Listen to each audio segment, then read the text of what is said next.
तो hello guys, आज मैं टेल्स ऑफ हर्डिंग गॉड्स का एपिसोड 2 एक्सप्लेन करने वाला हूं, मगर उसके साथ साथ मैं एपिसोड 1 को भी इसी वीडियो के साथ अपलोड करने वाला हूं, क्योंकि एपिसोड 1 में वॉइस बार बार कट हो रही थी, जिसकी वजह से आप लोगों को एक्सप्लेनेशन सही से समझ में नहीं आ रही थी। मगर मैंने वॉइस की करेक्शन करके इसे दोबारा से अपलोड कर दिया है। आप लोग इसी वीडियो में एपिसोड 1 और एपिसोड 2 एक साथ देख सकते हैं। कहानी की शुरुआत होती है और हमें एक छोटे बच्चे के रोने की आवाज सुनाई देती है, जो कि बहता हुआ कहीं जा रहा होता है और वहाँ पे बैठी हुई कुछ डीमन उसे देख रही होती हैं, और एक डीमन गर्ल तो उसकी टोकरी के साथ लिपटी हुई होती है और उसके साथ पानी में बहते हुए आगे की तरफ जा रही थी। उस बच्चे के गले में एक जेट पेंडेंट होता है, जिसकी वजह से वहाँ पे मौजूद जितनी भी डार्क एनर्जी होती है वो उसके ज्यादा करीब नहीं जा पाती, ना ही वो डार्क एनर्जी उस बच्चे को हर्ट कर पाती है। मगर वो डार्क एनर्जी उस बच्चे का पीछा करते हुए जा रही होती है, और फिर अगले सीन में हमें दिखाया जाता है कि वो बच्चा एक विलेज में पहुंचता है, जहाँ एक आदमी उसे पानी से निकालकर अपने घर में ले आया था। वो लोग कहते हैं कि आखिर ये बच्चा है कौन? मास्टर ने तो कहा था कि अंधेरा होने से पहले ही घर वापस आ जाया करो, मगर ये लड़का तो अंधेरा होने तक भी बाहर मौजूद था। समझ में नहीं आ रहा कि आखिर इसने बाहर कैसे सरवाइव किया है। तो दूसरा बंदा कहता है कहीं ये भी एक मॉन्स्टर तो नहीं बन चुका। मगर वहाँ पे मौजूद तीसरा बंदा, जो कि गूंगा होता है, वो इशारों की जबान में उसके पेंडेंट की तरफ इशारा करते हुए कहता है कि जरा इसे देखो। वो मॉन्क उसकी बातों को ट्रांसलेट करते हुए कहता है कि इसके गले में जो पेंडेंट है ये सेम टू सेम वैसा ही है जैसा कि हमारे विलेज के स्टेचू में है। ये स्टोन असल में डार्कनेस को दूर भगाता है। ये सुनकर वो लोग कहते हैं कि हाँ, ऐसा हो सकता है कि ये जेट पेंडेंट ही इसके सर्वाइवल की वजह हो। मगर वो छोटा बच्चा कंटिन्यूसली रोए जा रहा होता है, जिसकी वजह से वहाँ पे मौजूद तीसरा बंदा कहता है कि तुम लोग अपनी बकवास बंद करो, मैं इस बच्चे को उठाकर बाहर फेंक रहा हूँ। ये कहते ही वो जोर से टेबल पर अपने दोनों हाथ मारता है, जिससे वो बच्चा ऊपर उछल जाता है और भी ज्यादा जोर से रोने लगता है, और वो आदमी फिर उसे उठाकर दूर फेंकने लगता है। मगर वहाँ पर एक और बंदा आ जाता है, जो कि उसे बाहर गिरने से पहले ही पकड़ लेता है और कहता है कि क्या तुम लोग पागल हो गए हो? इतने में अचानक फिर वहाँ पर एक और बंदा आता है, जो कि अपनी आंखों पे पट्टी बांधे हुए होता है। वो उन लोगों से कहता है कि अक्सर लोग ऐसे बच्चों को जंगल में छोड़ देते हैं क्योंकि वो लोग उन्हें पाल नहीं सकते, और वैसे भी यहाँ पे हमारे अपने खाने पीने के लाले पड़े हुए हैं, हम लोग इस बच्चे को कैसे पालेंगे? बेहतर यही है कि इसे किसी और को देकर आओ। मगर वहाँ पे मौजूद वो मास्कमैन कहता है कि क्यों ना मैं इसे अपने किसी जहरीले इंसेक्ट से कटवा लूं, तो ये यहीं पे ही खत्म हो जाएगा।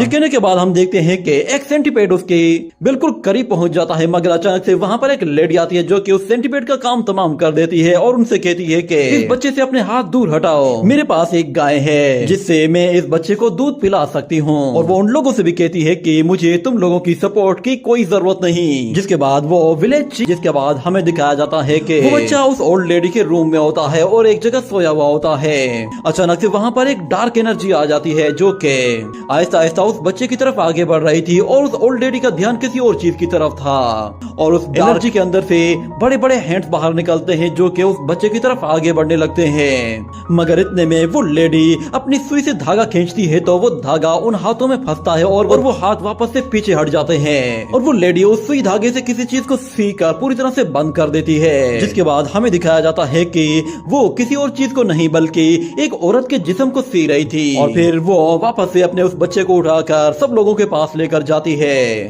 वो मॉन्क जैसे उसे उठाता है तो वो छोटा बच्चा उसके ऊपर ही सोसू कर देता है, और वो बच्चा फिर उसके हाथ से निकलकर सीधा पानी की गहराइयों में जा रहा होता है। तो वहाँ पर एक जायंट मछली होती है, जो कि उसे खाने वाली थी, मगर वो बच्चा वहाँ से निकलकर बाहर ऊपर की तरफ चला जाता है, और उस पत्ते के ऊपर से नीचे गिरते हुए वो वापस से जमीन पे आ जाता है। तो उसे अपने सामने बहुत सारे कीड़े मकोड़े दिखाई देते हैं, यहाँ तक के बड़े बड़े सांप और बिच्छू भी मौजूद थे, और एक बिच्छू तो उसे डंक मारने की कोशिश करता है, मगर वो बच्चा तो उसके डंक से ही लिपट जाता है। इसी तरह चलते चलते वो बच्चा पहाड़ के किनारे पर आ पहुंचता है, जहाँ वो सब लोग उसे देखकर बिल्कुल हैरान रह जाते हैं। वो बच्चा जैसे ही उस पहाड़ से नीचे कूदता है तो सबके बिल्कुल 12 से बच जाते हैं, और उनमें से एक बंदा तो उसे बचाने के लिए फौरन से दौड़ पड़ता है, और हमें दिखाया जाता है वो बच्चा हंसते मुस्कुराते हुए सीधा नीचे की तरफ जा रहा था। उसे इस चीज की कोई परवाह नहीं थी कि वो कहाँ जा रहा है। इतने में एक ईगल उसे आकर पकड़ लेती है और उसे अपने घर की तरफ लेकर जा रही थी, मगर अचानक से वहाँ पर एक बंदा उसे बचाने के लिए आता है, तो वो खुद ही उसकी आंखों पे जोर से उंगलियां मारकर उसे नीचे गिरा देता है, और वो चील उसे उठाकर वापस से अपने घोंसले में ले जाती है, जहाँ उसके बड़े बड़े बच्चे होते हैं, और वो उसे खाने की कोशिश करते हैं, मगर वो बच्चा उन अंडों के साथ लुढ़कता लुढ़कता नीचे गिर जाता है। और हमें दिखाया जाता है कि वो बच्चा आहिस्ता आहिस्ता बड़ा होना शुरू हो जाता है। वक्त गुजरने के साथ साथ उसकी एज बढ़ जाती है और वो जैसे ही नीचे गिरता है तो उसकी पीठ पे बंधी हुई बास्केट उसके मुंह पे आकर गिरी थी, जिसके बाद वो वापस से उसे सेट करता है और देखता है कि वो तो मॉन्स्टर फॉरेस्ट के बिल्कुल बीचों बीच खड़ा है, जहाँ पर चारों तरफ उसके मॉन्स्टर ही मॉन्स्टर मौजूद हैं। वो वहाँ से एक नेचुरल हर्ब लेता है और फौरन से 9 तो 11 हो जाए एक स्टेचू के सामने आकर खड़ा हो जाता है। वो स्टेचू दिखने में ही उसे काफी ज्यादा डरावना लगता है। जैसे ही उसके सामने छांव हो जाती है तो अचानक वहाँ पर कुछ अजीब सी हरकत होने लगती है, जिस पर उसे काफी डर लगने लगा था, क्योंकि पास में पड़े हुए जितने भी पत्थर थे वो सारे के सारे हवा में ऊपर आ गए थे। ये देखकर वो बिल्कुल सरप्राइज हो जाता है। पत्थरों को जैसे ही हल्का सा पुश करता है तो वो पत्थर बगैर किसी ग्रेविटी के आसपास मूव करने लगते हैं, और जैसे ही बादल वहाँ से हटते हैं और सूरज की रोशनी उस स्टैचू पर पड़ती है तो वो ग्रेविटी बिल्कुल नॉर्मल हो जाती है और सारे पत्थर नीचे गिर जाते हैं। ये देखकर किन्मो बहुत ज्यादा डर जाता है और वापस से वहाँ से भागकर दूर निकल जाता है। और अगले सीन में हमें दिखाया जाता है कि वो वहाँ पे मौजूद एक जायंट स्टैचू के फेस के ऊपर चढ़ रहा होता है, जो कि एक पहाड़ से भी ज्यादा ऊंचा था। मगर किन हार मानने वाला नहीं था, वो उसके ऊपर चढ़ जाता है, मगर वो पत्थर किसी चीज से टकराते हैं और गायब हो जाते हैं। और दूसरी तरफ हमें दिखाया जाता है कि किन्मो वो वहीं पर ही बैठे बैठे सो जाता है, जिसके बाद अंधेरा हो जाता है तो वहाँ पर एक जायंट फेस अपीयर होता है, जिसकी सिर्फ एक ही आंख दिखाई देती है।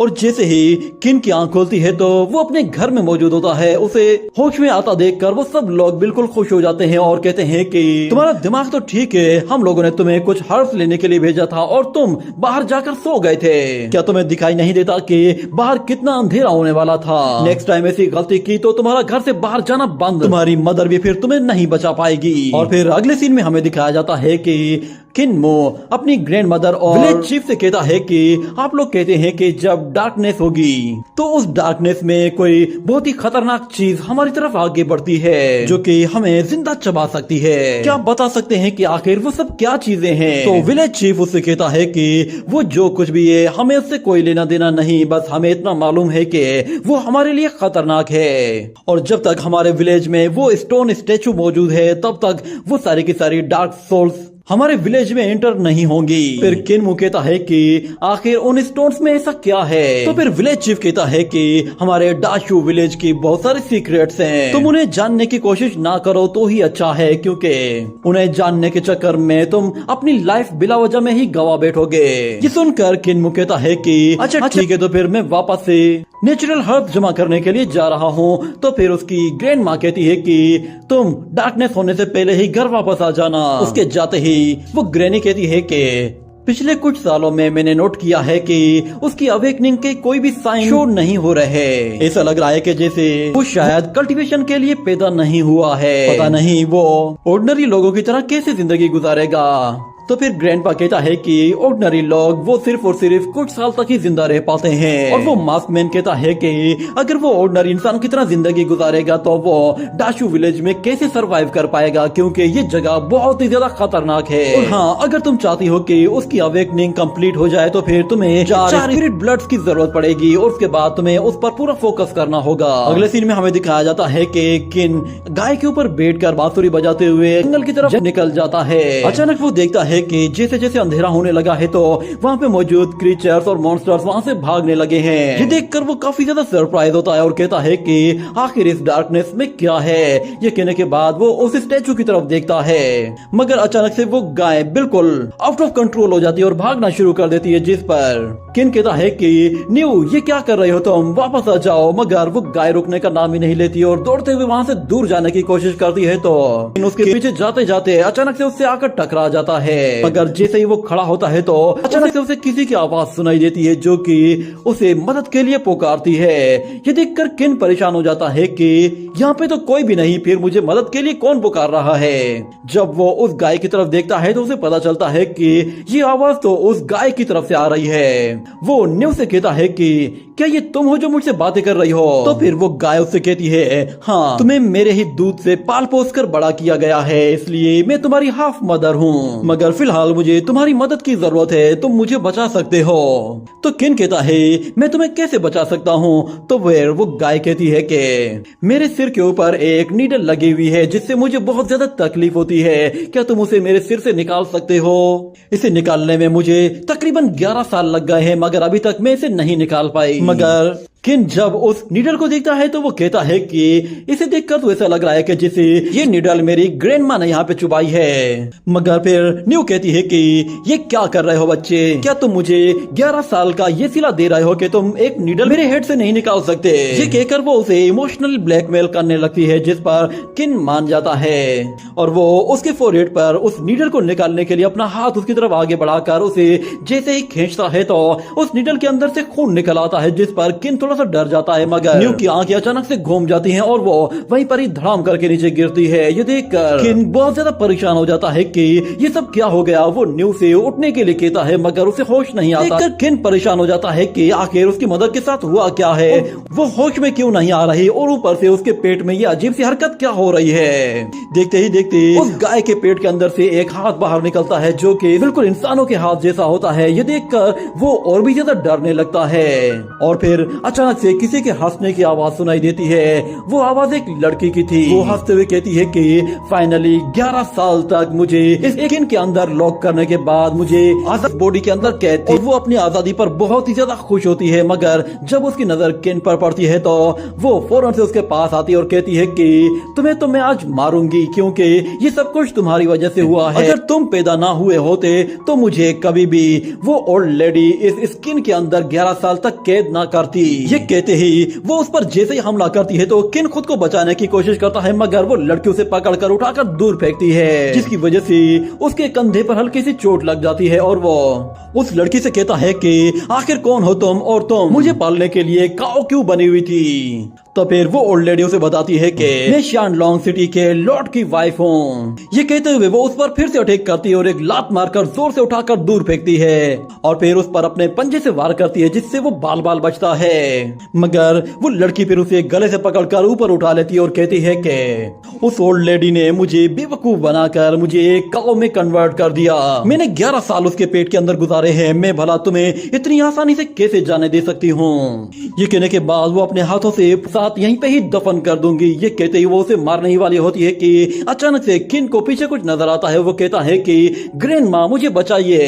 ये सुनकर वो लड़की डर के मारे पीछे देखती है तो किन उसे जोर से लात मारकर पीछे धकेल देता है और वो लड़की सीधा एक मॉन्स्टर फ्लावर के मुंह में चली जाती है जिसकी वजह से वो फ्लावर उसे निकलने की कोशिश करता है और किन वहां से 9-11 हो जाता है। इतने में वो लड़की अपनी पॉइजनस एनर्जी का इस्तेमाल करते हुए उस पूरे के पूरे फ्लावर को ही डिस्ट्रॉय करके रख देती है और उसे किन पर बहुत ही ज्यादा गुस्सा आने लगता है जिसके बाद वो फौरन से अपने रियल फॉर्म में आने लगती है। हमें दिखाया जाता है कि उस लड़की के चारों तरफ एक जायंट स्नेक की स्पिरिचुअल बॉडी आ जाती है और वो बहुत ही ज्यादा गुस्से में आ गई थी तो उसकी पावर बहुत ज्यादा बढ़ चुकी थी। जैसे ही वो किन पर हमला करने की कोशिश करती है तो अचानक से हमें दिखाया जाता है वहाँ पर ग्रैंडपा क्वाना पहुँचता है जो कि उसे आते ही फौरन से उस स्नेक गर्ल से बचा लेता है और हमें वहाँ पर वो ग्रैनी भी दिखाई देती है। वो आते साथ ही उस स्नेक गर्ल से कहती है कि सुनो सिटी लॉर्ड की वाइफ, तुम आज तक जिंदा इसीलिए हो क्योंकि मैंने तुम्हें जिंदा रखा हुआ है।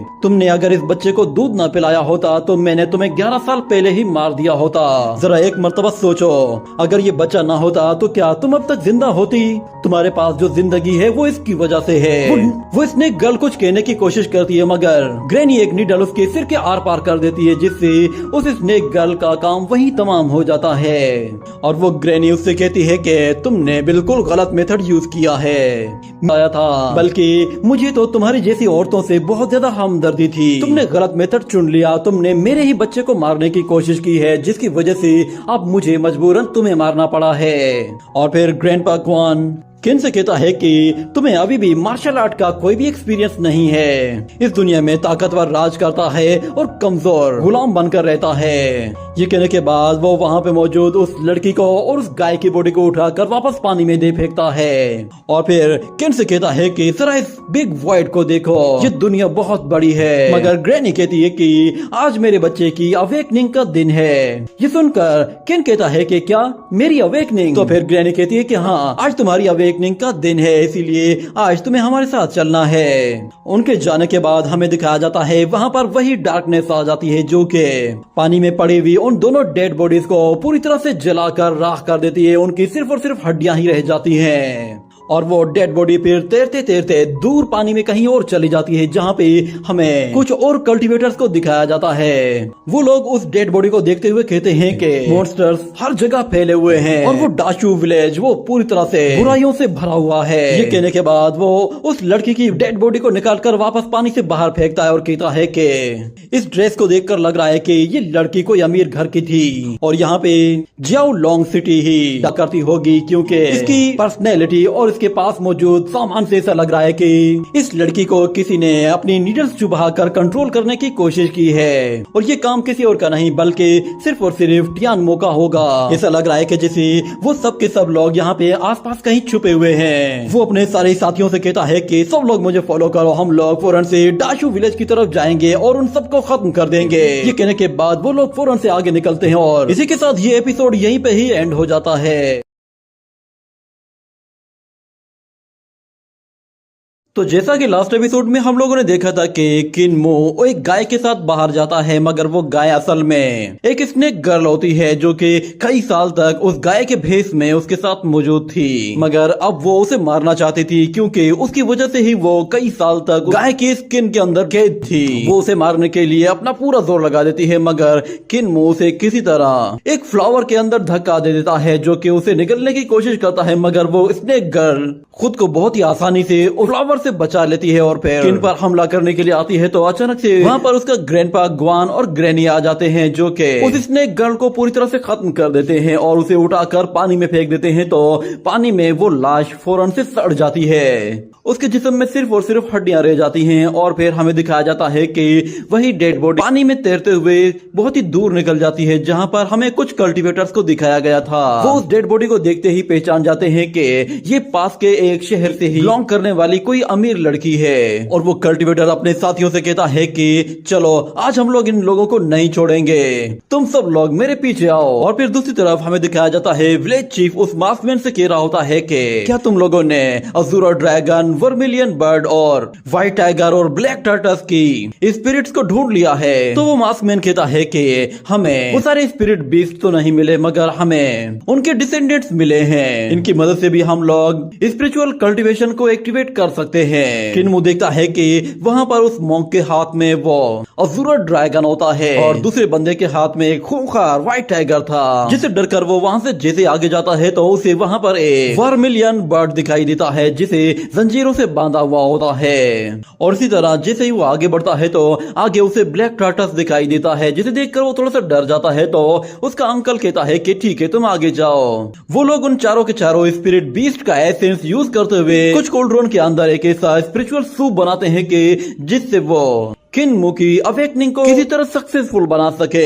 और इसके लिए वहाँ पर मौजूद उसका एक ग्रैंडपा एक पेंटिंग के जरिए एक बहुत बड़ा स्क्रोल क्रिएट करता है। उस स्क्रोल में बहुत सारी चीजों की पिक्चर्स बनी हुई होती हैं और उसके साथ बहुत सारे पैटर्न्स भी थे। ये देखकर किनमो कहता है कि आप सब तुम लोग क्या कर रहे हो? तो फिर विलेज चीफ कहता है कि असल में ये लोग तुम्हारी हेल्प कर रहे हैं। और हमें दिखाया जाता है वो मास्कमैन फिर वहाँ पर सूप बनाने की कोशिश करता है, जिसके अंदर वो चारों के चारों स्पिरिट बीस्ट का एसेंस मिला देता है। लोग किनमो की पावर्स को एक्टिवेट करने के लिए उसे 4 एलिमेंट से बना हुआ सूप पिलाना चाहते थे, जिससे उसके अंदर दबी हुई पावर्स एक्टिवेट हो सकती हैं। उस काम के लिए वो सब लोग उसकी मदद कर रहे थे। उन लोगों ने अपने सारे के सारे सूप बनाकर रेडी कर लिए थे। अब बारी थी किनमो के पीने की। और विलेज चीफ कहता है कि किन मेरी बात सुनो, अब वक्त आ गया है कि तुम भी अपनी पावर्स को एक्टिवेट करो। हर इंसान की बॉडी में 7 ऐसे पॉइंट्स होते हैं कि जिनकी मदद से वो अपनी न्यू अवेकनिंग को एक्टिवेट कर सकता है। 5th को लिंक्ड आई कहा जाता है और 6th को कॉम्बिनेशन और 7th को heavenly star life and death कहा जाता है। ये सारे के सारे पॉइंट्स असल में ह्यूमंस की बॉडी में नेचुरली कुछ लेयर्स के अंदर कवर्ड होते हैं। इन्हें कल्टीवेट करके अनकवर किया जाता है, मगर इन्हें अनकवर करना इतना आसान नहीं है। हर लेवल को अचीव करने के लिए तुम्हें एक ब्रेक थ्रू करना होगा। यूँ समझ लो कि तुम्हारी बॉडी के अंदर ऐसे बहुत सारे ट्रेजर छुपे हुए हैं जिन्हें तुमने बारी बारी ढूंढना है। और तुम्हारे ग्रैंडपा ने तुम्हारे लिए एक स्पेशल सूप बनाया है जो कि 4 अलग अलग स्पिरिट बीस्ट के ब्लड से बना हुआ है। तुम इस सूप को पीकर अपने उस गॉड ट्रेजर को एक्टिवेट कर सकते हो। याद रखना कि अगर तुमने इस सूप को पीकर अपनी अवेकनिंग एक्टिवेट ना की तो फिर तुम एक ऑर्डिनरी इंसान बनकर रह जाओगे और तुम्हारे अंदर जो छुपी हुई कल्टीवेशन से तुम उन्हें अचीव नहीं कर पाओगे। कुछ लोग तो ऐसे खुशकिस्मत होते हैं कि उनके अंदर पैदाइशी कल्टीवेशन लेवल्स अपने आप ही अनलॉक हो चुकी होती हैं, मगर बाकी के लोग ऐसे होते हैं कि जिन्हें उस कल्टीवेशन के लिए ब्रेक थ्रू करना पड़ता है। और हम तुम्हारे नो मास्टर्स हैं। हमारा टैलेंट बाकी नॉर्मल लोगों के मुकाबले में बहुत ही ज्यादा है, क्योंकि हम लोग तो पैदा ही कल्टीवेशन के लिए हुए हैं। इसीलिए हम लोगों ने अपनी शुरुआत कल्टीवेशन से बहुत पहले ही कर दी थी, जिसके बाद अब हम लोग उसके बिल्कुल पीक पे आ चुके हैं। मगर किन कहता है कि क्या मैं भी इस तरह एक्स्ट्राऑर्डिनरी बन सकता हूँ? तो वो लोग उसे कहते हैं कि हाँ, तुम भी बिल्कुल हमारे जैसे बन सकते हो, मगर उसके लिए तुम्हें अपने उन प्रेशर पॉइंट्स को एक्टिवेट करना होगा जो कि तुम्हारी बॉडी के अंदर मौजूद है। उसके लिए तुम्हें ये सूप पीना होगा, ये तुम्हारी इसमें मदद करेगा। उसके बाद तुम भी मेरी तरह बिल्कुल एक अज़ूरा ड्रैगन को भी समन कर सकते हो। और फिर एल्डर लाउजी कहता है कि जरा मेरे वर्मिलियन बर्ड की स्पिरिट को देखो। और तीसरा मास्टर कहता है इनसे अच्छी तो मेरी ब्लैक टर्टस स्पिरिट है। जब तुम अपनी वाइटल स्पिरिट को एक्टिवेट कर लोगे तो तुम भी हमारी तरह ही अपने एक पर्सनल बीस्ट को समन कर पाओगे जो कि हर वक्त तुम्हारी लड़ाई में मदद कर सकता है। और फिर उसका ग्रैंडपा ग्वान कहता है कि ग्रैनी के पास व्हाइट टाइगर है। ये सुनते ही ग्रैनी फौरन से अपनी स्पिरिट शो करती है, जिससे अंकल ग्वान डर जाता है और वो मास्क मैन उन लोगों से कहता है कि सूप रेडी है। यहाँ पर टोटल 4 एट्रीब्यूट्स हैं जो कि तुम्हारी वाइटैलिटी को एक्टिवेट कर सकते हैं। क्योंकि टोटल होते ही 4 एलिमेंट्स हैं, तो इसीलिए हम लोगों ने तुम्हारे लिए 4 एलिमेंटल सूप बनाए हैं। इन्हें पीने के बाद तुम्हारे अंदर जो भी ब्लड लाइन मौजूद है वो फौरन से एक्टिवेट हो जाएगी। बस उसे तुम्हें थोड़ी देर के लिए रिफाइन करना होगा, उसके बाद सब कुछ ओके हो जाएगा। मगर किन्मू को वो सूप देखकर ही उल्टी आने लगती है। वो उससे कहता है कि ग्रैंडपा, इस सूप से तो मुझे इतनी गंदी स्मेल आ रही है, मैं इसे आखिर कैसे पीऊंगा? मगर वो लोगों से समझाते हैं कि तुम्हें अपनी अवेकनिंग के लिए एक छोटी सी कुर्बानी तो देनी ही पड़ेगी। ये सुनकर किन्मू एक कप उठाता है और उसमें सारा सूप पी जाता है। और सब लोग उसे गौर से घूर घूर कर देखते हैं कि उसके अंदर कौन सी वाइटैलिटी पावर एक्टिवेट होती है। हम देखते हैं कि किन्मू को एक जोरदार लाइटनिंग का झटका लगता है। ये देखकर वो लोग समझ रहे थे कि शायद इसके अंदर एक अज़ूरा ड्रैगन स्पिरिट है, मगर वो लाइटनिंग के झटके भी उसे उसकी अवेकनिंग में कोई मदद नहीं कर पाते। तो ग्रैनी कहती है कि हो सकता है तुम्हारे अंदर व्हाइट टाइगर स्पिरिट हो। ये कहते हुए वो उसे व्हाइट टाइगर स्पिरिट का सूप पिलाती है, मगर व्हाइट टाइगर सूप पीते ही उसका तो गला ही जैसे बंद हो जाता है, उसकी सांसें रुकने लगती हैं और वो चिल्लाना शुरू कर देता है, यानी कि ये स्पिरिट भी काम नहीं आई। और फिर उसका अंकल मोजियांग कहता है कि चलो, मुझे मालूम है तुम्हारे अंदर आग मौजूद है, तो तुम एक वर्मिलियन बर्ड बनोगे। ये कहने के बाद वो उसे जैसे ही अपना वर्मिलियन बर्ड सूप पिलाता है तो वो सूप इतना गर्म होता है कि किन्मू अपने मुंह से आग उगलने लगता है और कहता है कि ग्रैंडपा, ये बहुत गर्म है। और फिर आखिर में बारी आती है उसके उस अंकल की जो कि अंधा होता है और कहता है मैं जानता था कि इसके अंदर ब्लैक टर्टस स्पिरिट है, क्योंकि ये लास्ट स्पिरिट बची थी तो सब लोगों को पूरा यकीन था कि किन्मू के अंदर तो बस यही स्पिरिट बची है, तो यही इसकी स्पिरिट होनी चाहिए। मगर वो सूप पीते ही उसे अचानक से पेट में दर्द होने लगता है, जिस पर वो कहता है कि ये क्या है, तुम लोगों ने मुझे जहर तो नहीं दे दिया? और ग्रैंडपा माउजियान कहता है इसका मतलब फिर ये है कि ये लड़का एक नॉर्मल इंसान है। तो ग्रैनी कहती है कि हम सब लोग बूढ़े हो गए हैं, अगर हम लोग मर गए तो फिर ये लड़का यहाँ पर एक दिन भी सरवाइव नहीं कर पाएगा।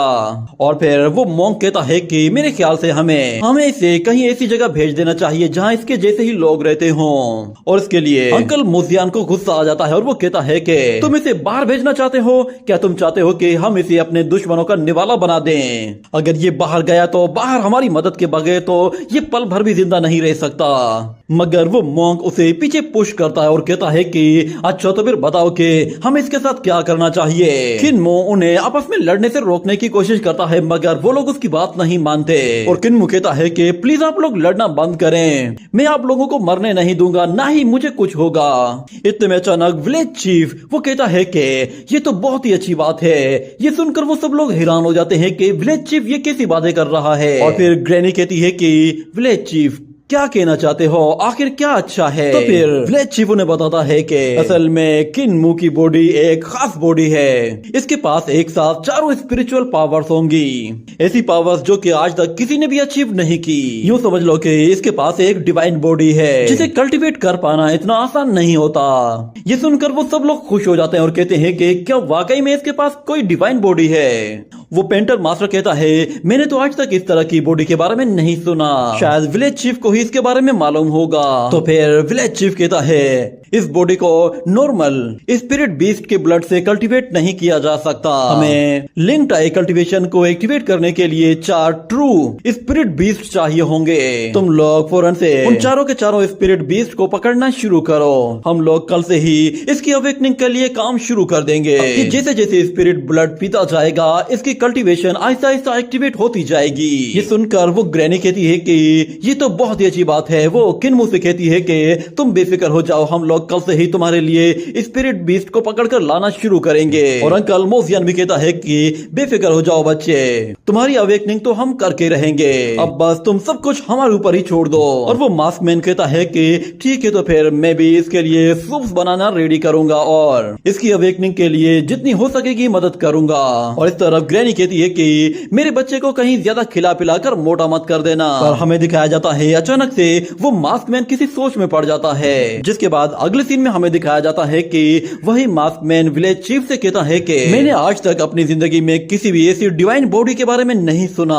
हम सब लोग एक साथ ही बड़े हुए हैं और हम सब एक साथ ही मर जाएंगे, मगर ये बच्चा अकेला रह जाएगा। इसीलिए मुझे लगता है कि आपका ये झूठ ज्यादा देर तक नहीं चलने वाला, एक ना एक दिन ये सबको पता चल जाएगा। मगर विलेज चीफ कहता है कि हमें किन्मू को ये बिलीव दिलाना होगा कि उसके पास एक डिवाइन बॉडी है। मगर मास्कमैन कहता है कि तुम उसे बेवकूफ मत बनाओ, तुम उसे इस तरह तो मरवा दोगे, वो बस एक ऑर्डिनरी लड़का है। मगर विलेज चीफ कहता है मैं जानता हूँ कि वो एक नॉर्मल लड़का है, मगर उसकी किस्मत सबसे ज्यादा खास है। मुझे लगता है कि वो हम सबसे भी ज्यादा एक्स्ट्राऑर्डिनरी बनेगा। हम लोग अपनी स्पिरिट्स के साथ जो काम कर सकते हैं वो बगैर स्पिरिट के भी कर सकता है। और फ्यूचर में ऐसा जरूर होगा कि वो खुद अपनी कल्टीवेशन का रास्ता ढूंढ निकालेगा और फिर जब उसे रास्ता मिल जाएगा तो वो खुद ब खुद अपनी इमोर्टैलिटी के सफर पर निकल जाएगा।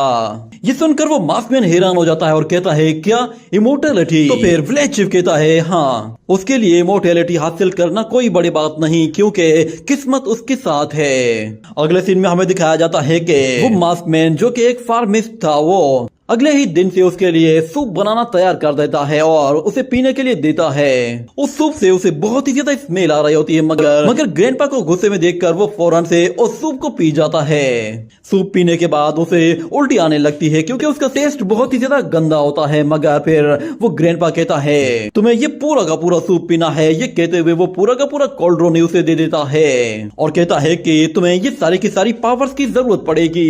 ये कहने के बाद वो खुद नीडल्स बाहर निकाल लेता है और दूसरी तरफ हम देखते हैं कि किन्मू जैसे ही वो सारा का सारा सूप पी लेता है तो अचानक से उसके हाथ पैर फूलना शुरू हो जाते हैं। देखते ही देखते एक गुब्बारे की तरह फूलकर हवा में उड़ने लगता है और उसका ग्रैंडपा जैसे ही उसे नीडल चुभाता है तो उसकी बॉडी से सारा गैस निकलने लगता है, जिसकी वजह से वो एक गुब्बारे की तरह यहाँ वहाँ उड़ना शुरू कर देता है।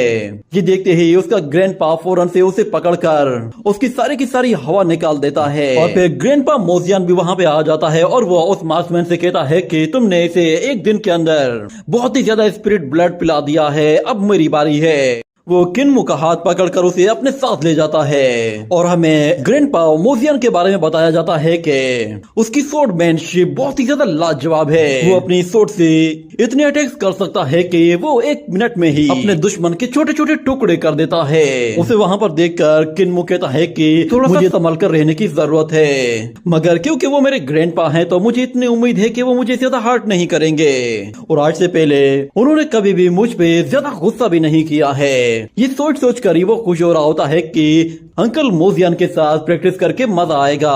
और फिर उसका अंकल उसे जैसे ही चैलेंज करके बुलाता है तो फौरन से किन अपना वो नाइफ लेकर उस पर हमला करने के लिए जाता है और हमें दिखाया जाता है कि उसका ग्रैंडपा जिसकी बॉडी का निचला हिस्सा था ही नहीं, वो बगैर निचले हिस्से के ही बहुत ही आसानी के साथ उसके साथ फाइट कर रहा होता है। किन्मो उस पर बहुत सारे अटैक्स करता है मगर उसका भी कोई फायदा नहीं होता। उसका अंकल बहुत ही ज्यादा फास्ट और बहुत ही ज्यादा ताकतवर था और देखते ही देखते वो अपने नाइफ से बहुत ही पावरफुल फायर क्रिएट करता है और उड़ते हुए बहुत ही फास्ट स्पीड से उस पर आकर जैसे हमला करने की कोशिश करता है तो किन्मो बिल्कुल हैरान सा रह जाता है क्योंकि उसके ग्रैंडपा ने 1 सेकंड के अंदर ही उस पर दर्जनों अटैक कर दिए थे और उसके सामने मौजूद वो लकड़ी का पोल छोटे छोटे सिलाइस की तरह उसके हाथ पर आकर गिरता है। मगर ये लड़ाई यहाँ पे रुकने वाली नहीं थी। वो लोग अपनी लड़ाई को कंटिन्यू करते हैं जिसमें अंकल मोजियान उसकी जमकर धुलाई करना शुरू कर देता है। किन्मो अपना पूरा जोर लगाने के बावजूद भी उसका कुछ भी नहीं बिगाड़ पाया था। यहाँ तक कि अंकल मोजियान की बॉडी का तो आधा हिस्सा था ही नहीं मगर उसके बावजूद भी वो उसे छू तक नहीं पा रहा था और मोजियान जब अपनी फायर नाइफ का इस्तेमाल करता है तो उससे किन्मो की बॉडी में आग लगने लगती है जिस पर वो कहता है कि जितना अटैक हमारा फास्ट होगा उसके अंदर एनर्जी भी उतनी ही स्ट्रॉन्ग होगी। ये कहते ही वो बहुत ज्यादा जोश में आ जाता है और किन से कहता है कि तुम्हारा नाइफ जितना ज्यादा फास्ट चलेगा तुम्हारे नाइफ में मौजूद एनर्जी उतनी ही ज्यादा फैलती जाएगी, इसीलिए अपने नाइफ को जलने दो क्योंकि यही अल्टीमेट एनलाइटमेंट होती है। ये कहते हुए वो अपने उन नाइफ से बहुत ही पावरफुल एनर्जी वेव अटैक करना शुरू कर देता है जो कि बहुत ही ज्यादा होते हैं। उसके अटैक से हमें दिखाया जाता है कि बादलों के भी 2 टुकड़े हो जाते हैं। किन्मो कहता है कि ग्रैंडपा की अल्टीमेट स्वॉर्डमैनशिप की ये पावर है, सच में ये तो लाजवाब है। मगर अचानक से वो मॉन्क पीछे आ जाता है और कहता है कि लगता है कि तुम्हारे अंकल का चाकू काम नहीं कर रहा, तुम मेरे साथ चलो, मैं तुम्हें बॉक्सिंग की प्रैक्टिस कराता हूँ। अगले सीन में हमें दिखाया जाता है कि किन उस मॉन्क के साथ उसके घर में आता है तो किन कहता है कि ग्रैंडपा मुझे लगता है कि शायद आपको कॉफिन बनाने में ज्यादा इंटरेस्ट है तो आप मेरे साथ जरा नरमी से पेश आएंगे। और उसे याद आता है कि ग्रैंडपा हमेशा से उससे बहुत ज्यादा प्यार करते थे और अब भी वो उसके साथ ज्यादा सख्ती नहीं बरतेंगे। मगर देखते ही देखते उस मॉन्क के रिएक्शन ही चेंज हो जाते हैं और वो कहता है कि ट्रेनिंग में कोई किसी का सगा नहीं होता। ये कहते ही वो उसे एक जोर से पंच मारता है जिसकी वजह से किन्मो सीधा एक कॉफिन के अंदर जाकर गिरता है और फिर ग्रैंडपा उससे कहता है कि तुमने जो नाइफ स्किल्स सीखे हैं वो सिर्फ और सिर्फ मैजिक स्किल्स हैं, मगर मैं तुम्हें पंचिंग स्किल्स सिखाऊंगा जो कि थंडर पंचेस होंगे। ये कहने के बाद हमें दिखाया जाता है कि किन्मो एक ही पंच के साथ हवा में ऊपर आ जाता है और वो कहता है कि बचपन में तो ग्रैंडपा कहा करते थे कि ये पंचिंग स्किल्स तो बेसिक है मगर लगता है कि शायद अब वो बिल्कुल सीरियस हो गए हैं, वो मेरे ऊपर अपनी एट्रीब्यूट पावर को यूज कर रहे हैं। वो जैसे ही वापस से नीचे आकर गिरता है तो ग्रैंडपा उसे अपने हाथों से होल्ड कर लेता है और फिर ग्रैंडपा से कहता है कि आप एक हाथ के साथ कैसे पंचेस प्रैक्टिस कर सकते हैं। तो ग्रैंडपा कहता है कि मेरा एक हाथ 1000 हाथों के बराबर है। ये कहने के बाद वो उसे अपनी पावर शो करता है और दिखाता है कि उसके पीछे कुछ स्पिरिचुअल हैंड्स होते हैं जो कि हमेशा फाइट में उसकी मदद करते हैं। और ग्रैंडपा कहता है कि मैं लोगों को सिर्फ एक दिखाता हूँ और मारता 10 हूँ, चलो अब आ जाओ आकर अटैक करके दिखाओ। ये सुनते ही किन्मो जोश में आकर उस पर हमला करने के लिए जाता है और जोरदार पंच खाता है और फिर से वार करता है तो फिर से मार खाता है। उसका ग्रैंडपा उसे थंडर लाइटनिंग के साथ साथ बॉक्सिंग की भी ट्रेनिंग दे रहा होता है मगर इसमें किन्मो को बहुत ज्यादा मार खानी पड़ रही थी और ग्रैंडपा कहता है कि तुम इन अटैक्स के साथ अपने अपोनेंट की सोल को भी डिस्ट्रॉय कर सकते हो क्योंकि ये स्किल्स हमारी लिमिट से भी बहुत ही ज्यादा हैं। कोई भी ह्यूमन बॉडी या फिर ह्यूमन सोल इन अटैक्स को बर्दाश्त नहीं कर सकती। ये कहते हुए वो उसे मार मार कर उठाकर फिर से बाहर फेंक देता है मगर वो देखता है कि दरवाजे पर तो ग्रैंडपा गुआन खड़ा हुआ है। वो उससे कहता है कि अगर तुम अपने दुश्मन को ना हरा सको तो फिर बहुत ही तेज स्पीड के साथ भागो क्योंकि तुम्हारी लाइफ सबसे ज्यादा जरूरी है। ये कहते ही वो उसे पकड़कर वहां से फौरन से ले जाता है। उसकी स्पीड इतनी ज्यादा फास्ट होती है कि वो मॉन्क देखता है कि वो तो पल भर में ही वहां से बहुत ही ज्यादा दूर निकल गए हैं। और किन्मो कहता है कि अंकल गुआन मेरे सबसे बेस्ट फ्रेंड हैं क्योंकि वो हमेशा से मुस्कुराते रहते हैं और मेरे साथ बहुत ही अच्छे और फ्रेंडली हैं और मुझे हमेशा से यही लगता है कि वो स्माइल इसीलिए करते हैं क्योंकि वो हमेशा खुश रहते हैं। मगर जब से मुझे पता चला है कि उन्होंने अपनी एक स्माइल से ही एक बंदे को मार डाला था तब से मुझे डर लगने लगा है कि उनकी ये स्माइल रियल है या फिर फेक है। मगर फिर वो अपने ग्रैंडपा से कहता है कि बताओ कि आपके अंदर कौन सी मैजिकल पावर है। तो ग्रैंडपा कहता है कि क्या तुम्हें अभी भी पता नहीं चला, मेरी पावर्स मेरी टांगों में है। ये कहते ही वो उसे बुलेट स्पीड के साथ उठाकर वहां से बहुत ही ही दूर ले जाता है। अंकल ग्वान की एक टांग नहीं होती, मगर वो सिर्फ एक टांग के सहारे पर ही बहुत ही तेज रफ्तार के साथ दौड़ सकता है। वो किन से कहता है कि तेज दौड़ने के लिए तुम्हें अर्थ का सहारा लेना चाहिए, जो कि तुम्हें स्ट्रेंथ प्रोवाइड करती है। वो किन्मू से कहता है कि चलो खड़े हो जाओ, अब मुझे तेज स्पीड के साथ भाग कर दिखाओ। यूं समझ लो कि ये पूरी दुनिया बिल्कुल फ्लैट है। ये सुनकर किन्मू हैरान हो जाता है और कहता है सब कुछ फ्लैट है, ये कैसे हो सकता है? तो ग्रैंडपा उसे एक छोटा सा डेमो दिखाता है और कहता है कि तुम चाहो तो दीवार पे भाग सकते हो, चाहो तो तुम पानी के ऊपर चल सकते हो, और अगर चाहो तो तुम आसमानों में उड़ सकते हो। ग्रैंडपा कहता है कि जब तुम्हें तुम्हारी अपनी ही आवाज सुनाई ना दे तो समझ जाना कि तुमने स्पीड को अचीव कर लिया है। ये देखकर किन बहुत ज्यादा हैरान होता है कि ग्रैंडपा सिर्फ अपनी एक टांग के सहारे ही इतना फास्ट दौड़ सकते हैं, तो अगर उनकी दूसरी टांग होती तो उनकी स्पीड क्या होती? पता नहीं उनकी दूसरी टांग किसने काटी है। और वो उस मोंग के बारे में कहता है कि उनके पंचेस बहुत ही ज्यादा पावरफुल है, फिर भला उनका वो हाथ किसने काटा है? और दूसरी तरफ ग्रैंडपा माओजियान वो स्वॉर्ड स्किल्स में तो माहिर हैं, फिर भला उनकी हाफ बॉडी को किसने कट किया है? आखिर इनका दुश्मन कौन है जो कि इन्हें मारना चाहता है? मगर फिर वो कहता है कि क्योंकि मेरे पास एक डिवाइन बॉडी है तो फिर मुझे अब उनसे भी ज्यादा स्ट्रॉन्ग बनना होगा। हो सकता है कि शायद मैं उनके जितना भी स्ट्रॉन्ग ना बन पाऊं, मगर मैं इतना तो स्ट्रॉन्ग बनना ही चाहूंगा कि मैं उन सब लोगों को प्रोटेक्ट कर सकूं। ये कहते ही वो फिर से प्रैक्टिस करने के लिए जाता है, मगर विलेज चीफ उसे रोकता है और कहता है कि तुमने पहले ही अपनी बॉडी में मौजूद सारी एनर्जी कंज्यूम कर ली है, पहले जाओ और थोड़ा सा आराम कर लो। अगले सीन में हमें दिखाया जाता है कि वो ग्रैंडपा के रूम में आकर उसके सामने बैठ जाता है और फिर ग्रैंडपा के बारे में कहता है कि ग्रैंडपा हमारे विलेज चीफ हैं जिनके पास सबसे ज्यादा नॉलेज है, वो जो कुछ भी कहते हैं वही सच होता है। मगर फिर ग्रैंडपा उससे कहता है कि तुम बचपन से ही ये वाले गाइडिंग स्किल्स प्रैक्टिस कर रहे हो, ये ट्रेनिंग स्किल्स मैंने स्पेशली तुम्हारे जैसे लोगों के लिए ही बनाए हैं। तुम इस ट्रेनिंग की मदद से अपनी वाइटल एनर्जी को सर्कुलेट कर सकते हो, इसे डिवाइन बॉडी डानगोंग कहते हैं। ये सुनकर किन्मू हैरान हो जाता है और कहता है कि डानगोंग डिवाइन बॉडी क्या होती है? सुनने में तो ऐसा लग रहा है कि जैसे ये बॉडी बहुत ही ज्यादा ताकतवर होगी। तो उसका ग्रैंडपा कहता है कि तुम बेफिक्र हो जाओ, जैसे ही तुम ब्रेक थ्रू कर लोगे तुम फौरन से अपनी 3 डांगोंग डिवाइन बॉडी को अचीव कर लोगे। उसके बाद तुम इस दुनिया में सबसे स्ट्रॉन्ग कल्टिवेटर बन जाओगे। मगर फिर अगले ही सीन में हमें दिखाया जाता है कि वो एक और ग्रैंडपा के साथ प्रैक्टिस कर रहा होता है, जो कि बोल नहीं सकता, मगर वो बहुत ही ज्यादा सख्त होता है क्योंकि उसके पास ब्लैक स्मिथ स्किल्स होते हैं। और वो दूसरा ग्रैंडफादर जो कि पेंटिंग करना जानता है, वो बेचारा सुन नहीं सकता। और मेरा दूसरा ग्रैंडपा जो कि देख नहीं सकता, मगर वो हमेशा से ऐसे ही शो ऑफ करता है कि जैसे उसे हर एक चीज क्लियरली दिखाई देती है। ये सब लोग इंजर्ड होने के बावजूद भी इतनी ज्यादा हार्ड वर्क कर रहे हैं। मैं इन लोगों को ऐसे ना उम्मीद नहीं कर सकता, चाहे कुछ भी हो जाए वो डिवाइन बॉडी मुझे हर हाल में अचीव करनी ही है। और उसके लिए वो एक से बढ़कर एक सूप पीता है जिससे उसे जोरदार झटके लगने लगते हैं, मगर उसके बावजूद भी वो रुकने का नाम नहीं लेता। उसकी विल पावर बहुत ही ज्यादा स्ट्रॉन्ग होती जा रही थी, मगर वो हर सूरत में डिवाइन बॉडी को अचीव करना चाहता था, तो इसके लिए वो डट जाता है और अपने सारे के सारे ग्रैंडफादर्स के स्किल्स को सीखने की कोशिश करता है। भले ही वो उसमें फेल हो जाता है, मगर वो हार नहीं मानता।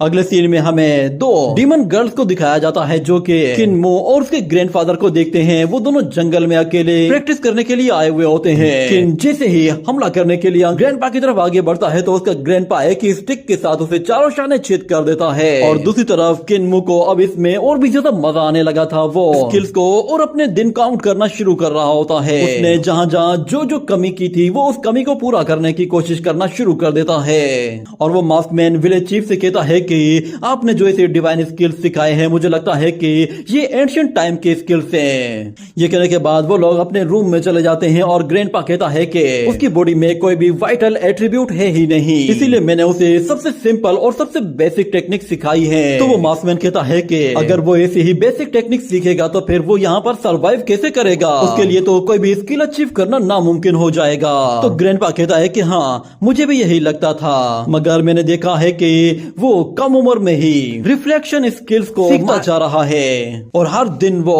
4 पॉइंट्स आगे बढ़ता जा रहा है। और मैं देख सकता हूँ कि उसकी वाइटेलिटी वो इतनी ज्यादा स्ट्रॉन्ग हो चुकी है कि उस पर अब किसी तरह के एट्रीब्यूट का कोई भी असर नहीं होने वाला। यही वजह है कि हम लोग उसकी अवेकनिंग में नाकाम हो गए थे। ये सुनकर वो ग्रैंडपा कहता है कि आखिर इसकी वाइटैलिटी कितनी ज्यादा स्ट्रॉन्ग है। तो विलेज चीफ कहता है कि इसकी वाइटैलिटी स्पिरिचुअल पावर के मुकाबले में 50% ज्यादा स्ट्रॉन्ग है। ये सुनकर वो दूसरा मास्टर हैरान हो जाता है कि क्या 50% वाइटैलिटी ज्यादा है? इसका मतलब तो फिर ये है कि आगे चलकर ये अपनी पावर्स को एक्टिवेट करेगा, क्योंकि इसकी वाइटैलिटी तो मेरी वाइटैलिटी से भी ज्यादा है। वो फिर से विलेज चीफ से कहता है कि मुझे बताइए कि आखिर ये कितनी लिमिट तक जा सकता है, क्या ये हमारे जितना पावरफुल बन सकता है? तो ग्रैंडपा कहता है कि मैं खुद भी ये नहीं जानता कि उसकी लिमिट्स क्या है, मगर मैं इतना जानता हूँ कि ये लड़का दुनिया में इकलौता ऐसा लड़का है जो कि डाओ यिन गोंग को एक्सट्रीम लेवल तक लेकर जा सकता है। मगर मैं देख रहा हूँ कि ये बहुत ही तेजी के साथ अपग्रेड हो रहा है। हमें दिखाया जाता है मूचेन एक जगह कल्टीवेशन कर रहा होता है और वो कहता है कि ग्रैंडपा के सिखाए हुए मेथड की मदद से मैं बहुत ही तेजी से ग्रो कर रहा हूँ। मुझे फील हो रहा है कि मेरी बॉडी पहले के मुकाबले में ज्यादा बेहतर हो गई है, मेरे अंदर पहले के मुकाबले में और भी ज्यादा वाइटैलिटी आ गई है। मगर मैं नहीं जानता कि मुझे ये कल्टीवेशन किस लेवल तक लेकर जानी है। आखिर इसकी कोई लिमिट तो होगी जिसके बाद मेरी अवेकनिंग होगी। वो वहीं पे ही लेट कर अभी ये सब कुछ सोच रहा होता है, मगर अचानक उसे ग्रेने की आवाज सुन। टेलर तो सिर्फ और सिर्फ कपड़े सीते हैं ना, क्या आप मुझे सिर्फ कपड़े सीना सिखाएंगी? मगर उसकी मदर अजीब से एक्सप्रेशन देते हुए कहती है कि आज मैं तुम्हें एक स्पेशल ड्रेस बनाना सिखाऊंगी। जिसके बाद वो उससे कहती है कि हर लिविंग बीइंग के दो अलग अलग क्लॉथ होते हैं। पहली ड्रेस को हम लोग अपनी सोल की मदद से अपनी अपीयरेंस के लिए मेंटेन करते हैं, और दूसरी टेक्निक को कहते हैं सोल अटैचिंग टेक्निक, जिसमें हम लोग किसी भी जानवर या फिर किसी लिविंग बीइंग की स्किन को अपनी बॉडी के साथ अटैच कर सकते हैं। इसे शेडो टेक्निक भी कहते हैं। ये सुनकर मूचेन कहता है कि शेडो टेक्निक, ये तो नाम से ही बड़ी खतरनाक लग रही है। उसकी ग्रैनी कहती है कि चलो आ जाओ, आज मैं तुम्हारे लिए स्पेशल ड्रेस बना देती हूँ। अगले सीन में हमें दिखाया जाता है कि एक तालाब के पास एक हिरन खड़ा हुआ होता है जो कि वहाँ पे पानी पी रहा था। ग्रैनी मूचेन के साथ वहाँ पर आती है और उससे कहती है कि अब बिल्कुल खामोशी से यहाँ पर बैठना। मगर उस हिरन को उन लोगों की आवाज सुनाई देती है, जिस पर वो अलर्ट हो जाता है और वो अपनी बॉडी को फौरन से ट्रांसपेरेंट बनाकर खुद को अपने दुश्मनों से बचाने की कोशिश करता है और वहाँ पे पानी के पास में ही एक जगह जाकर बैठ जाता है। और फिर ग्रैनी उससे कहती है कि पहला स्टेप है सोल फिक्सिंग। ये कहने के बाद वो हल्का सा ब्लड सीधा उस पानी की तरफ भेजती है जहाँ पे हिरन का शेडो दिख रहा होता है। वो उस शेडो के जरिए उस हिरन को पूरी तरह से कंट्रोल कर लेती है और हमें दिखाया जाता है कि वो हिरन फौरन से उस पानी से बाहर अपीयर हो जाता है। जिसके बाद मूचेन उसके पास आता है और वो उसे टच करता है तो वो कहता है कि इसे हुआ क्या है, ये हिल क्यों नहीं रहा? तो फिर ग्रैनी कहती है कि अभी थोड़ी देर पहले जो मैंने सोल फिक्सिंग टेक्निक यूज की थी उससे मैंने इसे पूरी तरह से कंट्रोल कर लिया है। मगर फिर मूचेन को वहाँ पर हिरन का रिफ्लेक्शन दिखाई देता है, जिस पर वो कहता है कि ग्रैंडमा आखिर आपने इसके रिफ्लेक्शन पर ही हमला क्यों किया है? तो ग्रैंडमा कहती है कि मैं इसकी मूवमेंट को रोकना चाहती थी। ये एक बहुत ही खास टेक्निक होती है जिसकी वजह से हम लोग किसी भी शेडो को पकड़कर उसकी रियल बॉडी को मूव करने से रोक देते हैं। ये कहने के बाद फिर वो अगला स्टेप शुरू करती है और उसे बताती है कि ये दोनों एनर्जीज जब एक साथ कंबाइन हो जाती हैं तो ये किसी भी को जिंदा कर देती है। और हाँ, जैसे ही हम लोग इसकी सोल को कंट्रोल करेंगे तो इसकी बॉडी और इसकी स्पिरिट सब कुछ हमारे कंट्रोल में आ जाएगा। और फिर वो उसे बताती है कि इस हिरन की बॉडी के अंदर 7 अलग अलग स्पिरिट्स मौजूद होती हैं जो कि इसकी की और ब्लड को सर्कुलेट करने में मदद करती हैं। एक मर्तबा तुमने 3 सोल और 7 स्पिरिट को कंट्रोल कर लिया तो उससे तुम किसी भी बॉडी को कंट्रोल कर सकते हो और फिर तुम जो भी चाहो उस क्रीचर के साथ वो कर सकते हो। तुम समझ रहे हो ना मैं तुम्हें क्या समझाने की कोशिश कर रही हूँ? तो फिर मूचेन कहता है कि हाँ, मैं ये सारी बातें नोट कर रहा हूँ। और फिर ग्रैनी कहती है कि चलो अब कपड़े बनाने की बारी आ गई है। ये कहने के बाद वो फौरन से वो ब्लड थ्रेड्स के जरिए उस पानी के अंदर मौजूद उस शेडो को बाहर निकाल कर ले आती है और कहती है कि हमें इस शेडो को इसकी रियल बॉडी से अलग करना है। ये देखकर मूचेन बिल्कुल हैरान से रह जाता है और दूसरी तरफ ग्रैनी कहती है कि अब इस शेडो को हम लोग फौरन से नए ड्रेस में ट्रांसफॉर्म करेंगे। ये कहने के बाद वो फौरन से अपने उन ब्लड ब्लड थ्रेड्स को उस शेडो के अंदर घुसा देती है और देखते ही देखते वो सारे के सारे ब्लड थ्रेड्स उस पूरे के पूरे हिरन को कवर कर लेते हैं और वो ग्रैनी जैसे ही अपनी एनर्जी का इस्तेमाल करती है तो वो पूरे के पूरे शेडो को एक ड्रेस में ट्रांसफॉर्म कर देती है। ये देखकर मूचिन बिल्कुल हक्का बक्का रह जाता है और कहता है ये जबरदस्त है। क्या वाकई में ग्रैनी की पावर्स इतनी खास हैं कि वो किसी भी चीज की स्किन से एक नई ड्रेस बना सकती है। और फिर हम देखते हैं कि वो ग्रैनी उस हिरन की स्किन से बनी हुई ड्रेस को फौरन से मूचिन की बॉडी पर पहना देती है और कहती है कि जब भी तुम कभी बाहर जाओ तो इस तरह की स्किन पहनकर जाया करो। वो स्किन पहनकर मूचिन को बहुत ही ज्यादा अच्छा फील हो रहा होता है, मगर फिर अचानक वो फील करता है कि जैसे उसकी बॉडी में कुछ हलचल होने लगी है। वो ग्रैनी से कहता है कि उस हिरन का क्या हुआ, क्या वो अब बगैर शेडो के रहेगी, उसे इसमें कोई प्रॉब्लम तो नहीं होगी। तो ग्रैनी कहती है कि हम लोगों ने बस उसका शेडो उससे लिया है, इसलिए उसे इसमें कोई खास प्रॉब्लम नहीं होने वाली। बस मैं ये नीडल निकाल दूं तो ये फ्री हो जाएगी। ये कहते ही वो अपनी नीडल जैसे ही निकालती है तो वो हिरन आजाद हो जाता है और फौरन से वहां से चला जाता है। और फिर ग्रैनी कहती है कि उसका शेडो उसे बहुत जल्द वापस मिल जाएगा, मगर मूचिन देखता है कि उस स्किन में अजीब सी एनर्जी फील होने लगी है। देखते ही देखते उसकी बॉडी के पीछे से एक बहुत बड़ी पूंछ निकल आती है और मूचिन की बॉडी पूरी तरह से ट्रांसफॉर्म होना शुरू हो जाती है। देखते ही देखते वो सेम उसी तरह के ही हिरन में ट्रांसफॉर्म होने लगा था, जिसके बाद अगले सीन में हम देखते हैं वो पूरी तरह से ट्रांसफॉर्म हो चुका होता है, मगर इस पर वो बहुत ज्यादा खुश भी होता है कि ये टेक्निक सच में बहुत ही ज्यादा लाजवाब है। वो घूमते फिरते वापस अपनी ग्रैनी पास आ जाता है और कहता है आपने सच में आज मुझे बहुत ही अच्छे स्किल्स सिखाए हैं। मगर ग्रैनी को फिर कोई आवाज सुनाई देती है जो कि एक आदमी की होती है। वो कहता है कि अच्छा तो तुम सोल लॉकिंग टेक्निक को यूज कर रही हो जिससे तुम डेविल्स को क्रिएट करती हो। इस टेक्निक को तो असल में शेडो मैजिक इल्यूजन कहते हैं। सोचा नहीं था कि इतनी दूर किसी ऐसे शख्स को देखूंगा जो कि मैजिक स्पेल को यूज कर सकता होगा।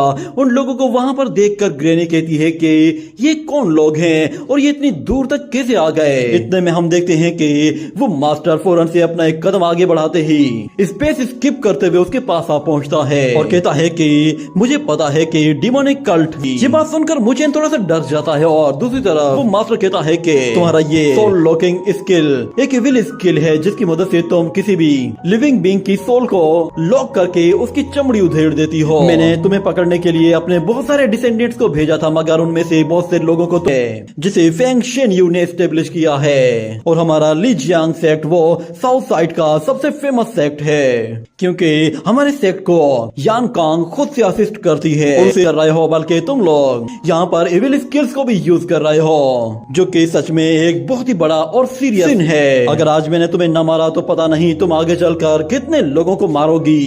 ये सुनकर मूचिन कहता है कि क्या ये लोग मेरी मदर को मारना चाहते हैं, मगर फिर हम लोग देखते हैं कि ग्रैनी भी अपने स्किल्स का इस्तेमाल करते हुए अपने रेड थ्रेड्स को हर जगह फैला देती है। मगर फिर ग्रैनी मूचिन से कहती है कि ये लोग शायद मेरे मेथड्स के बारे में कुछ भी नहीं जानते, इसीलिए ये लोग मुझे मारना चाहते हैं, मगर मैं चाहती हूँ कि तुम मेरी बात को समझो। मैं इन्हें थोड़ी देर के लिए डिस्ट्रैक्ट करने की कोशिश करती हूँ और तुम फौरन से भागना शुरू कर देना। ये सुनते ही मूचिन फौरन से वहाँ से भागना शुरू कर देता है और दूसरी तरफ वो मास्टर कहता है कि लीजियांग सेक्ट के डिसाइपल्स ये लड़का भागने ना पाए क्योंकि ये डेविल आगे चलकर हम लोगों के लिए बहुत बड़ी तबाही ला सकता है, इसे फौरन से खत्म कर दो। ये कहने के बाद हम देखते हैं कि वहाँ पे मौजूद कुछ डिसाइपल्स उसे मारने के लिए तैयार हो जाते हैं और वो लोग फौरन से उसका पीछा करना शुरू कर देते हैं। एक बंदा अपनी सोर्स उसकी तरफ थ्रो करता है तो दो बंदे उन सोर्स के ऊपर अपना पैर रखते हुए अपनी स्पीड को बढ़ा देते हैं और वो ग्रैनी उन लोगों के अटैक को रोकने की कोशिश करती है और उन सोर्स को पकड़ती है, मगर अचानक से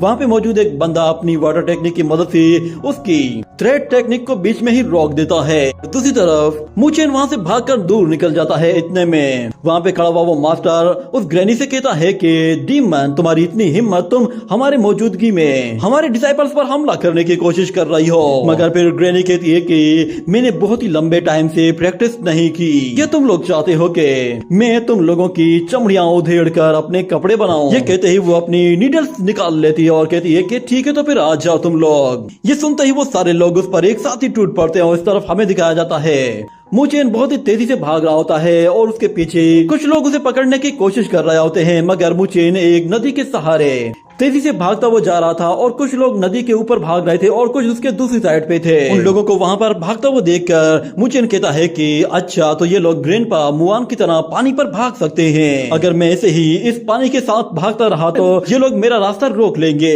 ये कहने के बाद वो अपनी डायरेक्शन चेंज करता है और हमें दिखाया जाता है ग्रैनी एक सोर्ड को अपने थ्रेड्स के साथ पकड़ लेती है और अपने पास आने वाले सारे के सारे सोल्जर्स को वापस से पीछे धकेल देती है। ग्रैनी के स्किल्स देखकर वो लोग बिल्कुल हैरान खड़े होते हैं और वो मास्टर कहता है कि इस ओल्ड ग्रैनी में सच में काफी दम है। लगता है कि इसे कंट्रोल करने में थोड़ा सा ज्यादा टाइम लगने वाला है।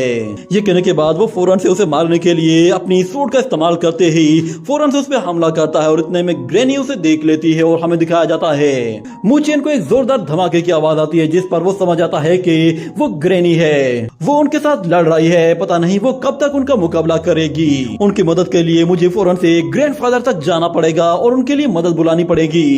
इतने में उसे दिखाई देता है कि वहाँ पर बहुत सारे हिरन मौजूद हैं जो कि सेम टू सेम बिल्कुल उसके ही जैसे हैं। वो कहता है कि मेरे पीछे आने वाले ये दो वॉरियर्स थोड़े से स्लो हैं, मेरे पास यहाँ पे अच्छा मौका है, मैं यहाँ से निकल सकता हूँ। तक नहीं पहुँच पा रहा था। इतने में फिर उनका सीनियर अचानक से उसके बेहद करीब पहुँच जाता है और जैसे उसे पकड़ने वाला होता है तो मुचेन झाड़ियों के अंदर घुस जाता है जिसकी वजह से वो खुद को बचा लेता है क्योंकि झाड़ियों के दूसरी तरफ बहुत सारे हिरन मौजूद होते हैं और वो उनके बीच में ही मिक्स हो जाता है। ये देखकर वो लोग कंफ्यूज हो जाते हैं और कहते हैं कि वो यहीं कहीं मौजूद होगा। हम लोग देखते हैं कि मुचेन उनके बीच में ही मौजूद था और दूसरी तरफ वो लोग कहते हैं कि वो यहाँ से भागकर नहीं जाना चाहिए। उन लोगों का सीनियर कहता है कि उस लड़के को मारना है तो इन सबको खत्म करना होगा। ये कहने के बाद वो एक एरो का इस्तेमाल करते ही एक हिरन को वहीं पे ही मार डालते हैं। ये देखते ही बाकी सारे हिरन बहुत ज्यादा डर जाते हैं और घबराकर यहाँ वहाँ भागना शुरू कर देते हैं और उनके साथ मुचेन भी भागने लगता है। मगर वहाँ पे मौजूद जितने भी सोल्जर्स होते हैं वो सारे के सारे हिरन्स को चारों तरफ से कवर कर लेते हैं और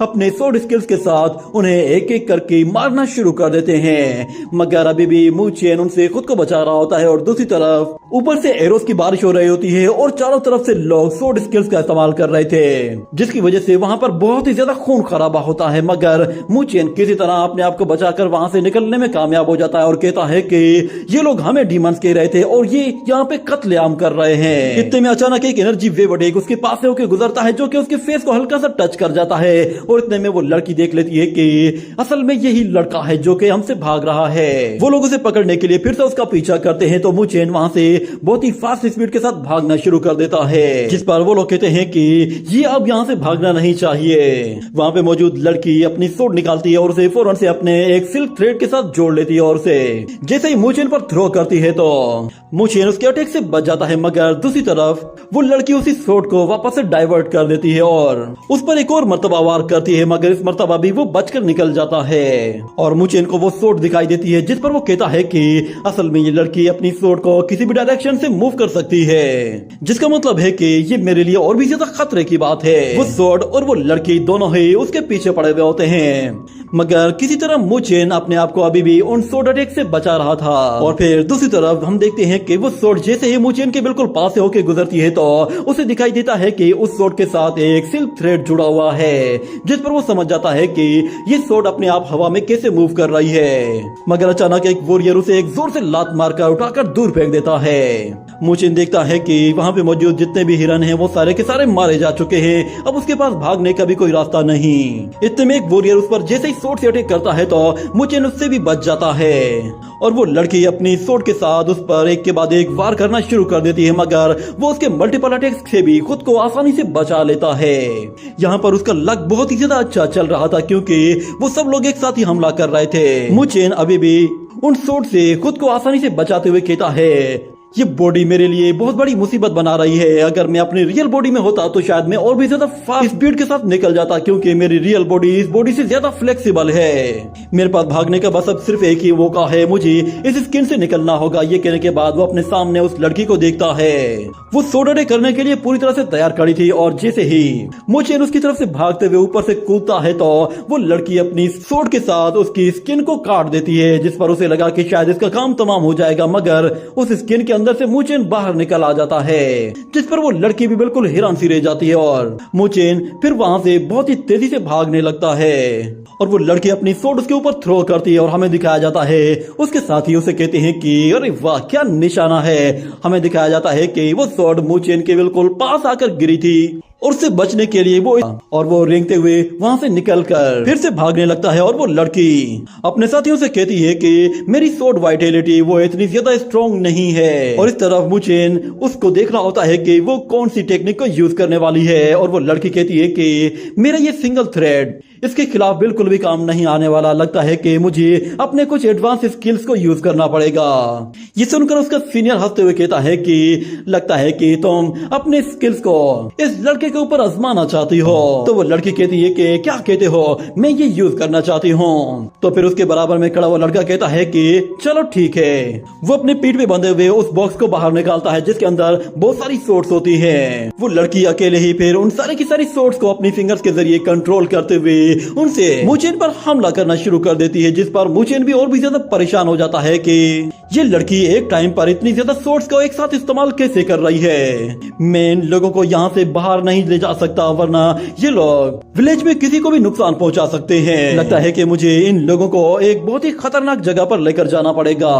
इतना कहने के बाद वो तेजी से एक और डायरेक्शन की तरफ जाने लगता है, मगर पीछे खड़ी हुई वो लड़की उस पर जैसे ही हमला करती है तो वो हमला सीधा उसके पैरों पर जाकर लगता है तो वो वहीं पे ही गिर जाता है और इतने में एक दूसरी सोर्ड सीधा उसके सीने पे आके लगती है। मगर हम देखते हैं कि मूचेन की बॉडी में कोई चीज होती है जो कि उस सोर्ड को रोक रही होती है। ये देखकर वो सब लोग बिल्कुल हैरान हो जाते हैं कि आखिर इसके पास ऐसा क्या है।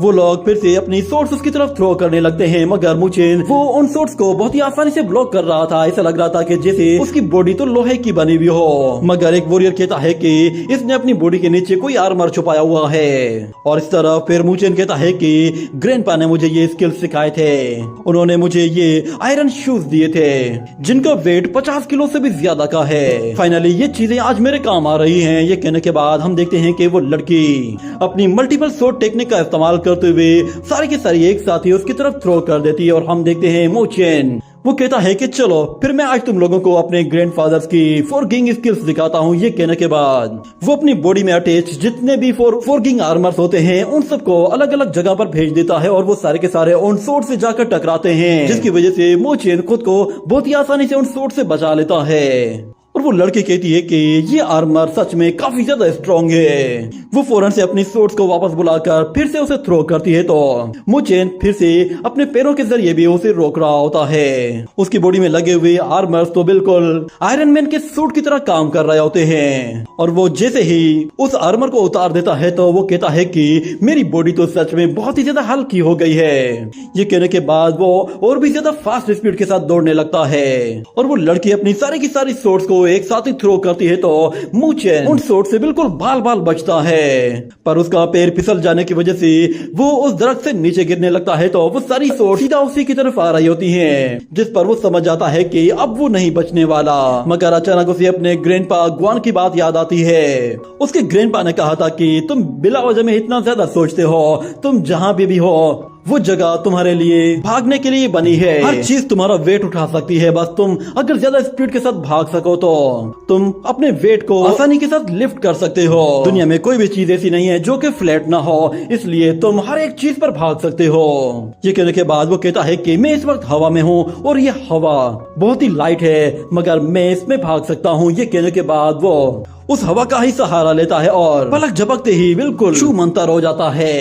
ये देखकर वो लोग बिल्कुल हक के बके रह जाते हैं कि अचानक से ये लड़का तो बुलेट स्पीड से भागने लगा है। उसकी स्पीड बढ़ गई तो वो अब बहुत ही आसानी से उन अटैक्स को डॉज कर सकता था। जिसके बाद वो लोग कहते हैं कि ये लड़का सच में बहुत ही फास्ट भाग रहा है, इसका मतलब है कि इसकी वाइटेलिटी बहुत ही ज्यादा स्ट्रॉन्ग है। मगर ये कैसे हो सकता है, क्योंकि इसके अंदर कोई भी एट्रीब्यूट पावर नहीं है और ना ही इसने कोई पावर अवेकिन की है। मगर उन लोगों का सीनियर कहता है कि ये लड़का तो लिंगटाई माउंटेन के बेहद करीब आ गया है, ये खुद ही यहाँ पे मरने के लिए आया है। जिसके बाद हमें लिंगटाई माउंटेन को दिखाया जाता है। मुचेन सीधा उस माउंटेन के अंदर चला गया था और वो लोग उसे ढूंढते ढूंढते उस माउंटेन के अंदर चले जाते हैं जहाँ पे बहुत ही ज्यादा अंधेरा होता है। और वो लोग आहिस्ता आहिस्ता आगे बढ़ते हैं तो उन्हें दिखाई देता है कि उस माउंटेन के अंदर तो एक अलग से दुनिया आबाद है। और मुचेन वहाँ पर एक जगह छुप के खड़ा होकर उन लोगों को देख रहा होता है। और इस तरफ वो लोग कह रहे होते हैं कि जरा संभल कर रहना, इस माउंटेन के अंदर कोई भी खतरनाक क्रीचर हो सकता है,